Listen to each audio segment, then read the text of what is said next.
This is ChangeMakers with Katie Gore, finding the right solutions for the affordable housing community. This week's ChangeMaker is Shelle Dozier, the Executive Director of the Sacramento Housing and Redevelopment Agency. She's been there since 2009, and she oversees strategies to uplift and empower low-income communities across Sacramento County. She ensures affordable, safe, and decent housing for over 14,000 families through various programs. And under her leadership, the agency has supported over 23,000 affordable housing units, truly transforming lives. Shelle, welcome to the podcast.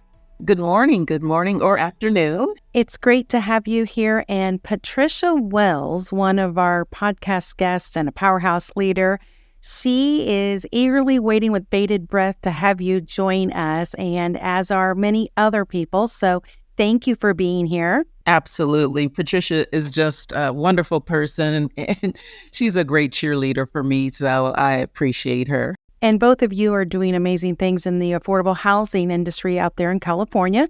So I am glad we have a chance to talk about it. First, if you don't mind, would you start telling us about how you started in affordable housing and how your career started to evolve?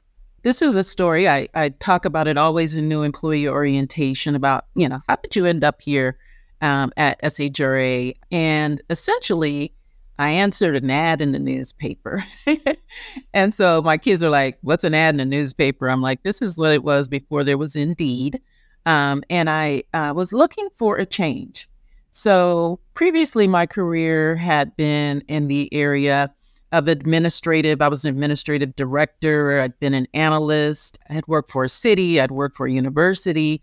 I actually worked in air quality and done some management consulting, but I really wanted a change because I was looking for something that was more tangible. I wanted to see, exactly the fruits of my labor, be able to point to something and say, okay, I was a part of that. Not that the other jobs that I had were unimportant. It just was very nebulous. When you're talking about air quality and, how many points per million that you've taken out of the atmosphere, I wanted something that was really kind of hitting home. And so I saw an ad in the newspaper for the Housing Authority. And I must admit, at that time, I did not know what a housing authority was. But I had a chance to meet with some of the folks over at the Housing Authority and said, I think I'm going to give this a try. But in order to do that, I had to take a step back in my career because I did not know housing, did not have that background. I came in as a management analyst. Because I know that I needed to learn more about, the inner workings and how everything actually came to fruition in terms of housing. So that's kind of how I got my start working for the Housing Authority. And I was here for 6 months. And then they said, oh, we think we need you to run our resident services. And I thought, well, that's great.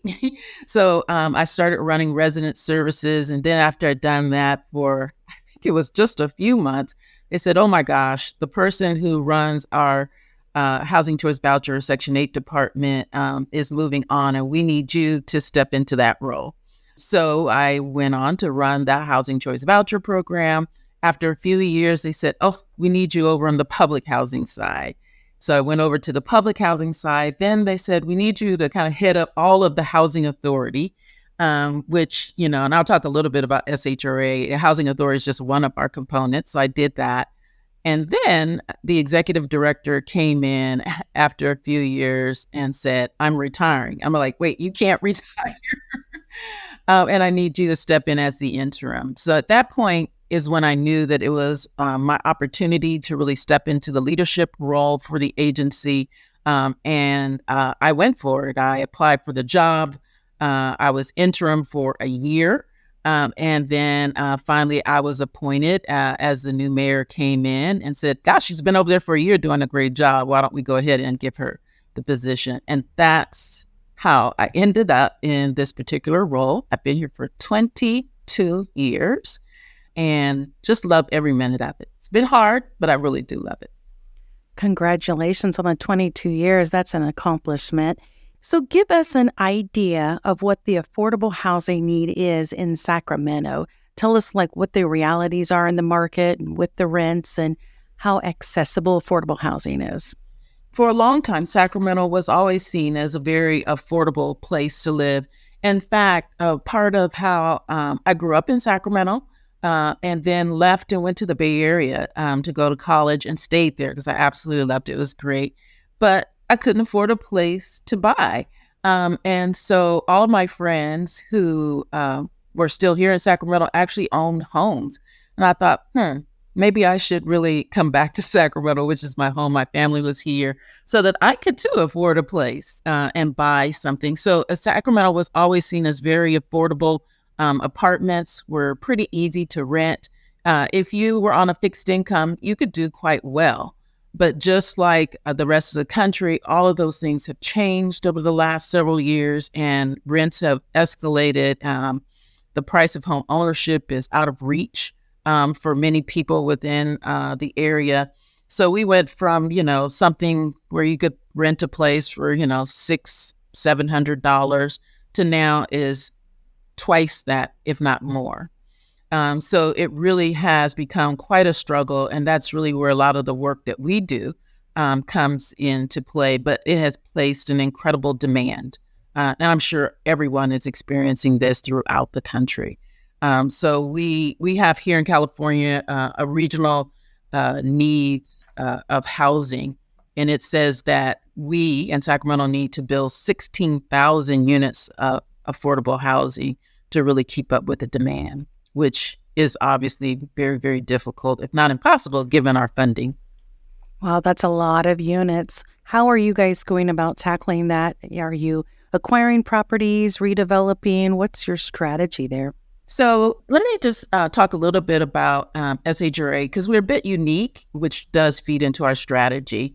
So we are a JPA, a joint powers agreement, where the city and the county both came together in 1982 and said that we're going to create a form of government that puts all the housing under one entity. So we're the housing authority. So we have, your traditional housing authority responsibilities, but we're also the housing department for the city of Sacramento and the county of Sacramento. So housing policy, housing finance for developers, all of those things are under our purview. And then we were, up until 2012, the redevelopment agency for both the city and the county. So we were a one-stop shop where developers could come to us and we would step in and figure out how to close their gap of affordable housing. And we created affordable housing and still continue to because the federal resources, so community development block grant, home funds, all those run through our agency. So we're the ones that really kind of put together the funding lasagna when it comes to pulling a project together. So that's a little bit about SHRA. So then when you talk about strategy, the things that we're involved in is housing policy. So also looking at, what are we, the city and county, doing to make it easier to build affordable housing? Are we a pro-housing and a friendly designation for developers when they want to create affordable housing? And so we're looking at the policies, we're looking at the planning, the zoning, all of those types of components. We're part of all of the affordable housing plans that are developed. So we're kind of very much involved in the policy piece of it, but then we're also very much involved in the developing of that housing, either through developers when they come to us for gap financing to create affordable housing, or also by creating it ourselves. And so as a housing authority and wearing that hat, then we also create units through our Choice Neighborhoods initiative. We have one of those where we build back public housing and then create more housing. So we're kind of involved in all fronts when it comes to affordable housing and acquiring, like I said, land that we can build future housing on, and doing cleanup of land that is contaminated so that affordable housing can come to those communities as well.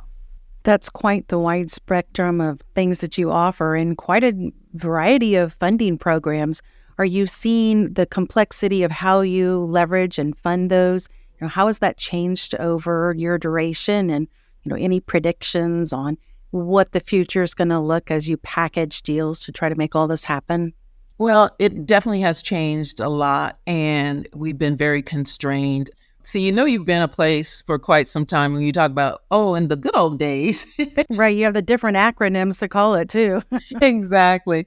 So before, under redevelopment, sometimes you just don't know how good you have it. We were able to really fund the gap. During economic downturns, affordable housing just kept on moving because of the amount of dollars that we had. I remember one time, I work in downtown, and we looked around at all the cranes, and every single crane was an affordable housing development that we were involved in. So we had huge financial resources set aside to help us continue to create affordable housing units. But that, unfortunately, in 2012, the state of California eliminated redevelopment. And so we really had to start looking at other alternatives of how we can really move forward and how we could create affordable housing. So that's where, we obviously still had our existing funding through home funds and, some of CDBG, but then also starting to see how we could increase our local housing trust funds and our mixed housing ordinances. So these are all local sources of funding that we really started to analyze and make recommendations about how those funds could increase.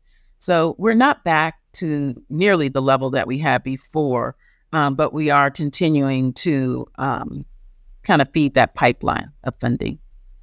That local fund is a unique initiative, not one that you hear that's partnered with housing authorities a lot. So just really your structure is lending to that. Are there other partnerships or initiatives that are really changing the impact of how you're delivering affordable housing? Can you list a few of those? So one of the things in being in a capital city is really being on top of funding that is going to come from the state of California. And our governor, Gavin Newsom, was very committed during his term to affordable housing, and actually rolled out a program called Project Home Key. And under Project Home Key, that's a conversion of motels into permanent housing for individuals who are formerly homeless. Now, motel conversions were something that SHRA had been doing for many, many years. And in fact, gave a lot of advice to the state in terms of how to structure their program. But that's another opportunity that we seized upon immediately. And so any developers in the city and the county who wanted to participate in the Home Key project, we actually, they have to come through our agency. And really, there were hotels that we identified and then invited developers to come in that we had previously worked with. One, in fact, is a motel literally across the street from our building that we had been taking a look at, and then we approached that owner to build that into affordable housing. But the timing was right after the pandemic, and hotels did not have a lot of, they had huge vacancy, and we actually developed 5 different motels with other developers. But the key also to all of those were our vouchers. They all required project-based vouchers to make them go. So that was another opportunity for us to use the resources and the power of SHRA and the Housing Authority, leverage financing from the state. We also leveraged ARPA money that both the city and the county had to create all those units. Several people are just now starting to talk about motel conversions and that being a way to provide more housing. Sounds like you guys have been doing it for quite a while and are leaders here. Let's talk other success stories, because I know you've got several to share. Would you like to talk about maybe some success stories related to the impact that you guys have had, or significant development that you want to highlight and best practice for us? Yes, I guess we can talk about Marisol Village, which is our Choice Neighborhoods initiative that we pursued. In 2007, we put together a whole asset repositioning plan. So we looked at the entire inventory of SHRA, and we put it into categories of how we were going to be planning long-term for the future. How were we going to revitalize those assets? How were we going to approach it? Because they were ending, their end of their useful life. And so there were 3 large developments that we had. And one we separated and said, we're going to focus on this one first. And we're going to go for a Choice Neighborhoods implementation grant. However, before that, we went for a planning grant. So this is lessons learned. I would say to anyone who's thinking about a CNI, planning grants are just invaluable. It was our opportunity to connect to not only the residents, but the community, to really, really make sure that we were getting it right, so to speak, in terms of what it could be and the visioning process, and also bringing the political folks along to make sure that they all bought into it, because those type of projects span more than one politician's time in office. So the planning grant was very instrumental for us. And then we went for the implementation grant, which some people said, no, it wasn't our time. But I said, yes, it's going to be our time. And we applied, and we were one of the 5 who got that grant. But the $30 million, you're all excited. You're like, oh, wow, I got $30 million. This is great. And then you realize, oh, my gosh, I got $30 million. And this is a huge project that now, as we're coming to the end of it, is $330 million. So the $30 million was great seed money to get us started. But it also was the key as I continue to work with kind of our electeds and to really talk about Mirasol, that we needed to fulfill the promises that we had made to get that $30 million. And more importantly, the promises that we made to the community. So that's really how Mirasol Village started out, with 218 units of public housing in an industrial area that was isolated away from all housing, and everything else is now transforming into 427 units of affordable housing. So bringing back the public housing and then expanding housing on that footprint. So Mirasol Village is one of the ones that, you get one of those during your career if you're lucky. And I've been lucky enough to be a part of that transformation. Excellent. And are you seeing the community development ripple from that in that area now? Absolutely. As I mentioned, it was just it was an industrial area. In fact, when I first started working here, I didn't even know it existed. I'd driven by a million times and didn't realize that we had housing that was here. The light rail station went right past it and kept going. So everyone would go down to the next stop, which was over a mile, get off and have to walk back. So what we are seeing now is that it has become a complete catalyst for the entire neighborhood. So we didn't just build back housing. We really did build back a neighborhood. The housing is all surrounded by a park. So we went after a grant for a little bit over $1 million and built this beautiful park in the middle that's also a retention basin for water. So it's kind of got all those great California type of things that we love. There is a pool. There is a community garden that rivals anything that you've ever seen. We are also building a child development center on site. Our Congresswoman, Doris Matsuya, has been helpful in getting us funding to help with that. And then the latest thing is the actual light rail, getting a stop there, which when they first told me, they were saying, oh, it's going to cost, over $20 million to build a light rail stop. I'm like, $20 million. We just want it to stop. How hard could that be? Well, now I know how hard it can be. So I went after another type of grant through the state and brought $23 million to the table to build the light rail station. So I guess the point of all of this is that as a result, the entire neighborhood is transforming. We have developers who are coming in, building housing. We have a whole area that was industrial that is now being bought up. And it is transitioning very rapidly into a place of choice where people want to live. There's over 10,000 people on the waiting list to get into Mirasol Village. So, it shows how affordable housing can be used to transform neighborhoods and communities in a way that I don't know if you've seen anything else that'll have that same type of impact.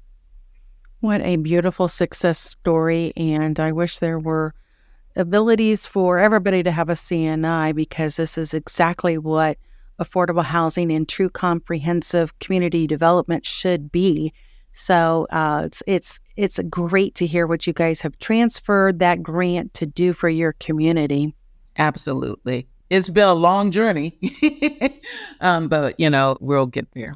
And on that note, let's take a break. Next time on ChangeMakers with Shelle Dozier, the Executive Director of the Sacramento Housing and Redevelopment Agency, Shelle talks about the importance of inviting her support staff to ceremonial events. I want to always make sure that our Housing Choice Voucher staff attend those so that they can really hear firsthand and see firsthand the power of the voucher and what it does, especially in these project-based developments, and how the work they do connects to real people.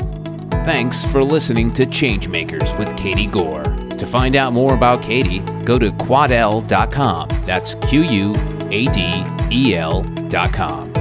This has been a production of Forbes Books Radio.